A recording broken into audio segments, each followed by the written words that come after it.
আপনাদের এখানে এসে এত ভক্ত আর এত সুন্দর আপনাদের উলুধ্বনি হরিধ্বনি পাচ্ছি বাবা। কথায় আছে যদি এমন রান্নাঘর থাকে না, এমন যদি ভাড়ার ঘর থাকে, রান্না করতে অসুবিধা হয় না। যা চাইছি তাই পাচ্ছি, হলুদ তাই পাচ্ছি, লবণ তাই পাচ্ছি। এইরকম ভাড়ার ঘর থাকলে রান্নার কোনো অসুবিধা হয় না। যাই হোক, তো চলুন লীলার মধ্যে এবার প্রবেশ করি। তো আজকে চণ্ডীদাস ঠাকুর যে ওই পদ্ম ফুলটা পেয়েছিল লাল রঙের কোকোনট, সেটাকে যেই না মায়ের চরণে দিয়েছে, আর অমনি যেই না মায়ের চরণে দিয়ে প্রণাম করেছে, আর প্রণাম করে তাকিয়ে দেখছে সঙ্গে সঙ্গে মায়ের চরণে যে ফুলটি দিল সেই ফুলটি আর নেই। সঙ্গে সঙ্গে তাকিয়ে দেখছে কি আমি এই মাত্র যে মায়ের চরণে ফুলটি দিলাম, ফুলটি কোথায় গেল? তাকিয়ে দেখছে যে ফুল মায়ের চরণে দিয়েছিল সেই ফুল আজকে মা বাসুলির মস্তকে চলে গেছে। আজ চণ্ডী ঠাকুর বলছে, মা তোকে আমি ফুল দিলাম তোর চরণে, তা ফুলটা তুই মাথায় তোর গেল কি করে? আমি তো জানি চরণে দেয়, ও মা আমি তো জানি চরণে দেয় অঞ্জলি, মাথায় দেয় অর্ঘ্য, কিন্তু মা আমি তো তোকে অঞ্জলি দিয়েছি, আমি তো তোকে অর্ঘ্য দিইনি, তোর ওই চরণাঞ্জলি মাথায় গেল কি করে? তাই আজকে চণ্ডীদাস ঠাকুর বলছে, বল বল তোর ওই চরণাঞ্জলি কেন মাথার উপরে?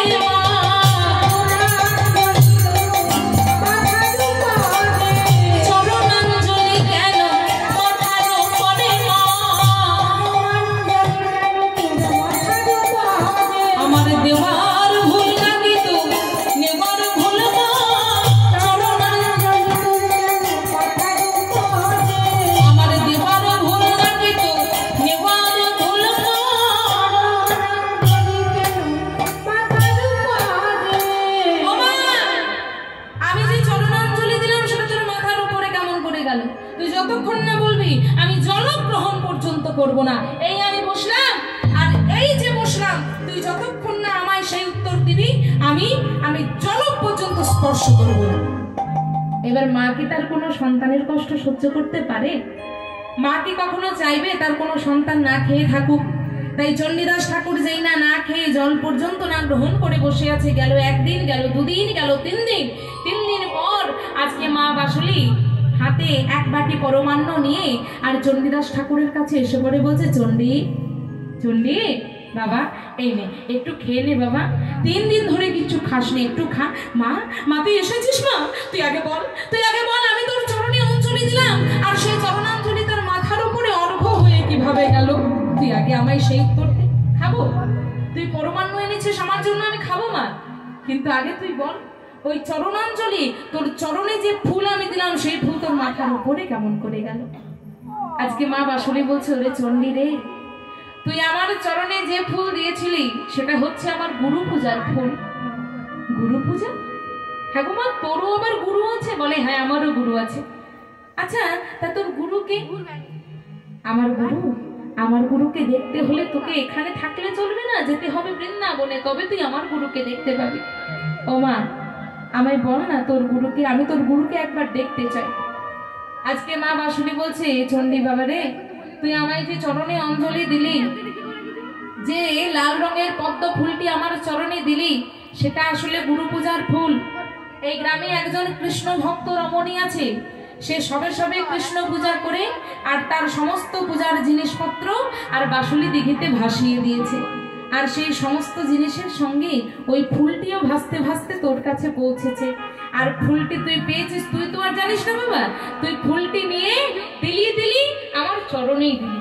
হ্যাঁ রে, গুরু পূজার ফুলকে আমি চরণে রাখতে পারি, তাই সঙ্গে সঙ্গে আমি আমার গুরু পূজার ফুলটি আমার মস্তকে নিয়ে নিয়েছি। ও মা তোর গুরুকে আমি দেখব, আমায় দেখা তোর গুরুকে। বলে দেখতেই হবে? বলে হ্যাঁ দেখতেই হবে। আচ্ছা বেশ চল তাহলে আমার গুরুকে দেখাই। এবার মা বাসুলি করলো কি, চণ্ডীদাস ঠাকুরের মনটাকে নিয়ে চলে গেল বৃন্দাবনে, শরীরকে নিয়ে যায়নি। মাথায় হাত রাখলো চণ্ডীদাস ঠাকুরের মা বাসুলি, আর মাথায় হাত রেখে বললো, ওরে চণ্ডী চোখ দুটো বন্ধ কর, আর মনটাকে সঙ্গে সঙ্গে নিয়ে চলে গেল বৃন্দাবনে। চণ্ডীদাস ঠাকুর মনে মনে বলছো, ও মা আমি যে বৃন্দাবন দেখতে পাচ্ছি গো। বলে হ্যাঁ আমি তোকে বৃন্দাবনে আনলাম ওই জন্যই দেখতে পাচ্ছিস, কিন্তু শরীরটা আছে কোথায়? বীরভূমের নানুর গ্রামে, কিন্তু মন চলে গেছে বৃন্দাবনে। এবারে যেই না বৃন্দাবনে মনে গেছে, চণ্ডীদাস ঠাকুর করছে কি না, বৃন্দাবনে গিয়ে আর ওই বৃন্দাবনের মাটিতে একটা আসন পেতে আর বসতে যাচ্ছে। যেই না বসতে যাচ্ছে, মা বাসুলি অমনি বলছে, ওঠ ওঠ ওঠ, ওঠ ওঠ ওঠ। কেন মা বসবো না? বলে বসবি, কিন্তু আসন পেতে নয়। তুই জানিস না বৃন্দাবনের মাটিতে এসে আসন পেতে বসতে নেই। কেন? শোন, বৃন্দাবনের একটি রীতি আছে। রীতিটি কি? রোজে করব মাধুরে, রোজের ধুলাই দেব আমরা গড়াগড়ি।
তাহলে রাধারানীর কৃপা লাভ করা সম্ভব হয়। তাই যেই না চণ্ডী ঠাকুরের কাছে এবার মা বাসুলি বলছে, তুই এমনি বস, আসনটা তুলে নে। বলছি ঠিক আছে, বেশ, তুলেই নিচ্ছি। এবার চণ্ডী ঠাকুর বলছে, মা এবার তোর গুরুকে দেখা। বলে গুরুকে তো দেখবি, তার আগে শোন, বলে রাখি, এই বৃন্দাবনে যাকে যাকে দেখতে পাবি, যাকে যাকে দেখবি, সবই কিন্তু লিখে রাখবি। ওইভাবে বৃন্দাবনে রাধাকৃষ্ণের লীলামাধুরী দর্শন করে কিন্তু আমাদের চণ্ডীদাস ঠাকুর কৃষ্ণ কীর্তন কাব্য কিন্তু লিখেছিলেন, শ্রীকৃষ্ণ কীর্তন কাব্য লিখেছিলেন, কিন্তু অনুমানের ভিত্তিতে নয়। রাধাকৃষ্ণের প্রেমমাধুরী লীলামাধুরী দর্শন করেছিল মা বাসুরের কৃপায়, আর সেই দর্শন করে তারপরেই লিখেছিল। তা আজকে যেই না বৃন্দাবনে বসেছে, দেখছে কিছুজন ছোট্ট ছোট্ট শিশু পথে হাঁটতে হাঁটতে আসছে। মাকে বলছে, ওমা ওমা ও মা, বলে ওই যে ওরা আসছে, ওরা কারা গো? বলে ওরা কারা জানি, শোন, ওর নাম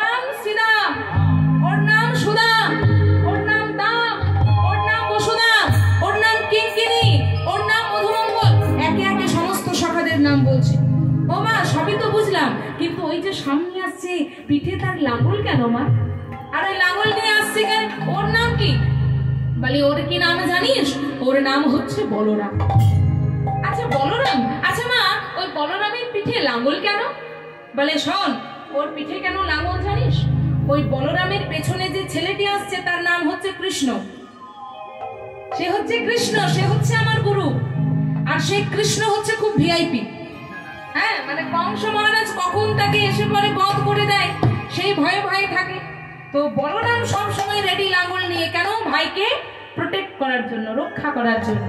সামনে দাদা রেডি, আসুক কংস মহারাজ, আসুক যত অসুর আসছে, আগে আমার সম্মুখীন হতে হবে, তারপরে কৃষ্ণকে দাঁড়াবে। ওই জন্য তার পিঠে লাঙ্গল নিয়ে ঘুরছে। ওই জন্যই তো আরেক নাম হচ্ছে হলধর। ও আচ্ছা আচ্ছা আচ্ছা মা, সবই না হয় বুঝলাম, কিন্তু মা ওই যে ওই দিকে 8 জনের মাঝে একজন নীল শাড়ি পরে আসছে যমুনার ঘাটে জল ভরতে, মা ওটা কে গো? বলে চণ্ডী বাবা, তুই অনেক জেনে ফেলেছিস, এখন যেটুকু জেনেছিস সেটুকু নিয়ে খুশিতে থাক।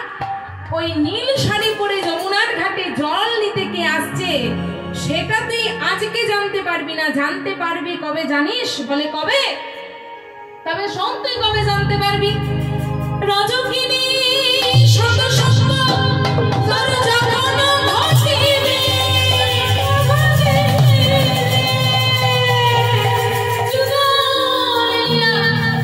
এই জগমাঝে তুমি প্রচারিবে,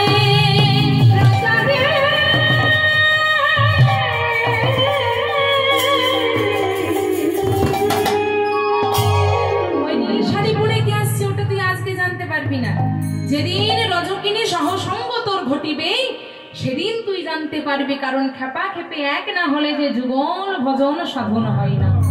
যুগল ভজন সাধন করতে গেলেই খেপা খেপিকে এক হতে হয়, তবেই যুগল সাধন ভজন সম্ভব হয়। চণ্ডীদাস ঠাকুর বলল, বেশ ঠিক আছে, আমি কতদিন পর্যন্ত অপেক্ষা করব? এই বলে আজকে মা বাসুলি বলছে, বাবা চণ্ডী তোকে আর বেশিক্ষণ বৃন্দাবনে রাখবো না, কারণ তোর মনে অনেক প্রশ্ন। এখন যদি তোকে রেখে রাখি তুই একটার পর একটা আমাকে প্রশ্ন করেই যাবি। এখন যেটুকু জেনেছিস সেটুকুই তুই ভালো করে লিখ, আর বাকিটা যখন রজকিনী সহ সঙ্গ তোর ঘটিবে তখন তুই যুগল লীলা বাকিটা যেটুকু জানিস না সেটুকুও জেনে যাবি। এই বলে আজ যেই না মা বাসুলি চণ্ডী ঠাকুরের মাথা থেকে হাতটা নিল সরিয়ে, অমনি চণ্ডী ঠাকুর চোখ মেলে দেখছে সেই বীরভূমের নানুর রানী আবার পড়ে আছে। মা, ও মা, মা আমি যে বৃন্দাবনে আমি যে দেখতে চাই, মা আমায় নিয়ে চল না, মা আমায় নিয়ে চল। এখন আর তোকে বৃন্দাবনে আমি নিয়ে যাব না, এত কিছু দর্শন করলাম, আবার বৃন্দাবনে? বৃন্দাবনে এখন নয়, চুপচাপ যা দেখেছিস সবকিছু লিখবি, তারপরে বাকিটা পরে আমি ঠিক এসে তোকে আবার বলে দেবো তোকে। বেশ ঠিক আছে চণ্ডী বাবা, আমার এখন অনেক কাজ, আমার এখন যেতে হবে, তুই একটু খেয়ে নে, তোকে একটু পরমান্নটা খাইয়ে পরেই আমি চলে যাব, আমার যে অনেক কাজ আছে রে। এই বলে মা বাসুলি চণ্ডী ঠাকুরের মুখে তুলে দিল সেই পরমান্ন। আচ্ছা চণ্ডী ঠাকুর 3 দিন পরে মায়ের হাতে সে পরমান্ন খেলো। মাকে বললো, মা আবার আসিস কিন্তু? বলে হ্যাঁ, আমি তোর সঙ্গে সর্বদা আছি, তোর চিন্তা কিসের, আমি আছি তো। এই বলে আজকে মা বাসুলি যেই না চলে গেল, অমনি চণ্ডী ঠাকুর আবার পূজা অর্চনা সব শেষ করে ফিরে এলো বাড়িতে। আবার পরের দিন পুজো করতে যায়, আবার ফিরে আসে। এইভাবে আনন্দেই দিন কাটছিল। আর এইদিকে আমাদের বাঁকুড়া জেলার ছাতনা গ্রামে জন্মগ্রহণ করেছিল কে? রামী রজকিনী। এমনই তার কপাল মন্দ, যখন রামী তার মায়ের গর্ভে ছিল তখনই তার পিতা মারা যায়। আবার যখন জন্ম দিতে যায়, জন্ম দিতে গিয়ে রামীর মাও মারা যায়। এতই মেয়েটার কপাল মন্দ, জন্মের আগে বাবাকে হারালো, জন্ম দিতে গিয়ে মা মারা গেছে, মেয়েটার বাবা মা বলতে কেউ নেই। গ্রামের লোকেদের কাছে মানুষ হয়েছে মেয়েটা। দেখতে দেখতে দেখতে দেখতে রামীর বয়স হলো 16 বছর। 16 বছর যখন তার বয়স হলো, সে হয়ে উঠল এক অপরূপ পরমা সুন্দরী রমণী। সকলে মিলে গ্রামের লোকেরা ঠিক করলো রামীর তো এবার বিয়ের বয়স হয়েছে, তাই এক সুপাত্রের হাতে রামীকে বিবাহ দিতে হবে। তাই সমস্ত গ্রামের লোকেরা মিলে একজন সুপাত্রের হাতে রামীকে তুলে দিল।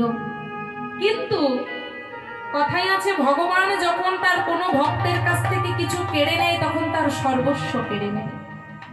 ভগবান দুই ভাবে তার ভক্তের কাছে প্রকাশ পায়। এক ভক্তকে সব কিছু দিয়ে দেয়, উজাড় করে দিয়ে দেয়, ধন সম্পত্তি, টাকা পয়সা, গয়না গাটি, তোর কি চাই, বাড়ি গাড়ি সব দিয়ে দেয়। আরেক ভক্তকে পথের কাঙাল করে ছেড়ে দেয়। আরেক ভক্তকে কিচ্ছু দেয় না, এমন কাঙাল করে তার কাছ থেকে এমন সব কেড়ে নেয়, তার নিজের বলতে আপন বলতে কিচ্ছু থাকে না। এই হচ্ছে ভগবানের মহিমা। কেন?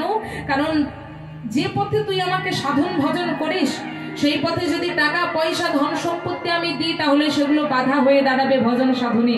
তাই আমি তোর কাছ থেকে টাকা পয়সা ধন সম্পত্তি সব কিছু কেড়ে নেব আপন জন, তাহলে সেই পথে তুই থাকবি আর আমি থাকবো, ভজন সাধনে কোনো বাধা থাকবে না। এই হচ্ছে ভগবানের প্রকাশ মাধুরী। রামী যেই না বিবাহ হলো, শুভ দিনে শুভ রাত্রিতে, এতটাই মেয়েটার কপাল মন্দ, শুভ দিনে শুভ রাত্রিতে সর্প দংশনে রামের স্বামীও গেল মারা। যেই না স্বামী মারা গেল, শাশুড়ি মা এসে রামের চুলের মুঠি ধরে ঘাড় ধাক্কা দিয়ে বাড়ি থেকে বের করে দিয়ে বলল, কুলক্ষণা মেয়ে, জন্মের আগে বাবাকে খেয়েছে, জন্ম দিতে গিয়ে মা মারা গেছে, আমার এমন মেয়ের সঙ্গে বিয়ে দিলাম যে আমার ছেলেটাকে পছন্দ ছাড়লো না, তোর হয়ে যাবে, বেরিয়ে যা বাড়ি থেকে, আমি এই মেয়ের মুখ দর্শন করতে চাই। শাশুড়ি মা যেই না ঘর থেকে ধাক্কা দিয়ে তাড়িয়ে দিল, রামী ছুটতে ছুটতে এসে আছাড় খেয়ে পড়লো বাসুলি মায়ের মন্দিরে। মা, আমার কি দোষ মা, বলতে পারো? জন্মের আগে আমি বাবাকে হারিয়েছি, জন্ম দিতে গিয়ে আমার মাও আমায় ছেড়ে চলে গেছে।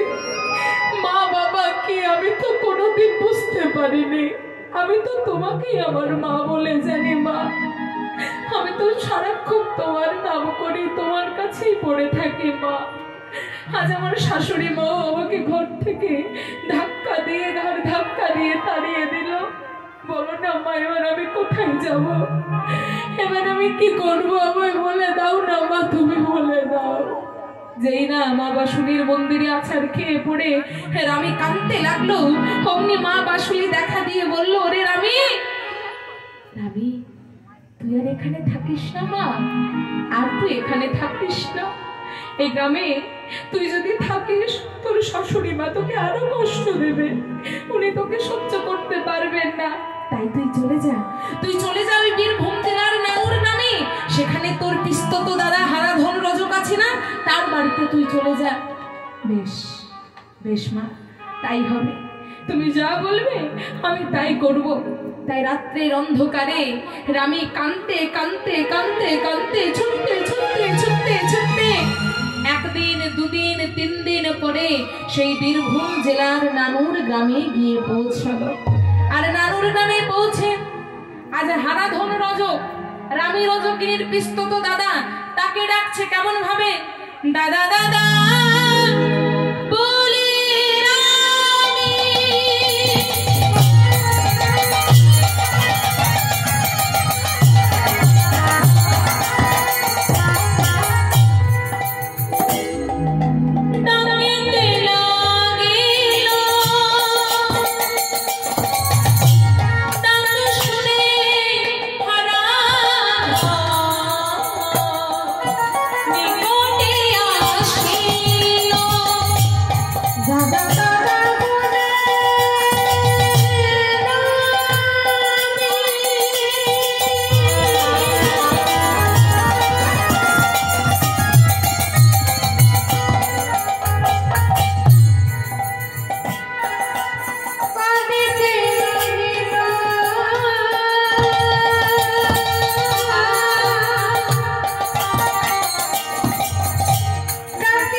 তুই এখানে? দাদা, আমি বড় অসহায় হয়ে তোমার কাছে এসেছি দাদা। তুমি তো জানো জন্মের আগে আমার বাবা মারা গেছে, জন্ম দিতে গিয়ে মা মারা গেছে, কিন্তু দাদা আমি তো কোনোদিন তোমাদের কাছে আশ্রয়ে ভিক্ষা করতে আসিনি দাদা। কিন্তু জানো দাদা, আজ আমি বড় অসহায়, আজ আমার আশ্রয় বোঝার একটু ঠাঁই নেই দাদা। দাদা, তুমি আমায় একটু আশ্রয় দেবে দাদা? তোমার বাড়িতে আমায় একটু থাকতে দেবে? হ্যাঁ, আমি আমি কাজ করে খাবো। বৌদি, চাপা বৌদি যেসব বাড়ি থেকে কাপড় নিয়ে আসে, কেচে তাদেরকে দিয়ে আসে, আমিও বৌদির সঙ্গে সেই সব বাড়ি থেকে কাপড় নিয়ে এসে কেচে তার বদলে যেটুকু টাকা পাবো তাই দিয়ে আমাদের চলে যাবে দাদা। শুধু তুমি একটু আমায় থাকতে দেবে দাদা? আমায় একটু আশ্রয় দেবে? আমায় একটু আশ্রয় দাও না দাদা, একটু আশ্রয় দাও। আমি যে বড় অসহায় হয়ে তোমার কাছে এসেছি। রামি রজকিনীর দাদা, পিস্তত দাদা হারাধর রজক চিন্তা করলো, রামি হলো সত্য বিধবা, তার কম বয়স, আমি যে আমার বাড়িতে তাকে রাখবো, যদি আমার কোনো ক্ষতি হয়, যদি গ্রামের কোনো কুলোকের যদি কুদৃষ্টি পড়ে রামের উপর, সঙ্গে সঙ্গে যেই না এমন কথা ভাবছে, পাশ থেকে তার স্ত্রী চাপা, যাকে সবাই বলে চাপা বৌদি, সেই চাপা বৌদি বলছে, স্বামী গো, রামি অসহায় হয়ে আমাদের কাছে এসেছে, তুমি হলে ওর দাদা, আমি হলাম ওর বৌদি, আমরা ছাড়া তো ওর কেউ নেই, বলো ওকে থাকতে দেবে না? ওকে থাকতে দাও স্বামী, ওকে একটু আশ্রয় দাও। বেশ, ঠিক আছে রামি, এসো, তুমি আজ থেকে আমাদের বাড়িতে থাকবে বোন, আমাদের সঙ্গে থাকবে। তবে শোনো রামি, দেখো তুমি হলে সদ্য বিধবা, তোমার কম বয়স, দেখো তুমি জানো কোনো খারাপ লোকের পাল্লায় পড়ে পথভ্রষ্টিত হয়েও না। তবে হ্যাঁ শোনো, আমাদের এই গ্রামে একজন মানুষ আছে, তার সঙ্গে যদি তোমার কোনোদিন দেখা হয় তাহলে তাকে যেন প্রণাম করতে ভুলো না। সে কে জানো? সে হলো আমাদের গ্রামের ওই বাসুলি মায়ের পরম সেবক, যার নাম হচ্ছে চণ্ডীদাস ঠাকুর। যেই না চণ্ডীদাস ঠাকুর নামটা শ্রবণ করেছে, আজকে কিন্তু রামের হঠাৎ করে সারা গা চমকে উঠবে না? একটা পূর্ব সংযোগ তো আছে, সেই তো তাকে উদ্ধার করবে। তাই রামি বলল, বেশ বৌদি, তাই হবে, শুধু আমায় একটু থাকতে দাও। রামি রজকিনীকে তার দাদা, পিস্তত দাদা হারাধর রজক রাখলো বাড়িতে। চাপা বৌদির সঙ্গে লোকের বাড়ি থেকে কাপড় নিয়ে আসে, কাপড়গুলো কেচে আবার তাদের ফেরত দিয়ে আসে। এইভাবে যেটুকু যা উপার্জন হয় তাই দিয়ে তাদের দিন কোনো মতে কেটে যায়, মহানন্দে দিন কেটে যায়। এখন রামি চাপা বৌদির সঙ্গে যে বাসুলি দিঘির যে ঘাটে কাপড় কাচতে যেত, ঠিক তার উল্টো দিকের ঘাটটাতে চণ্ডীদাস ঠাকুরের আবার মাছ ধরার খুব নেশা ছিল। মাছ সেবা করতো না, মাছ খেত না, কিন্তু মাছ ধরার খুব নেশা ছিল। স্নান করার আগে তেল মেখে